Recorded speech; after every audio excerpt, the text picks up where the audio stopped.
of rest, they awake. Some powerful eruptions blow top of mountains, flatten forests, and dam up rivers. Volcanoes also shape the earth. They build islands, mountains, plains, lakes, and the ocean floor. Using my home materials, I am going to make a volcanic eruption. This is baking soda, dishwash soap, and white vinegar. Add some baking soda and some dishwash.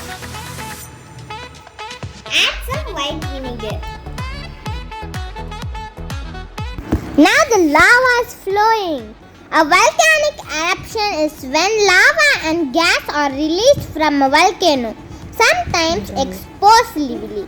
The most dangerous type of eruption is called a glowing avalanche, which is when freshly erupted magma flows down the sides of a volcano.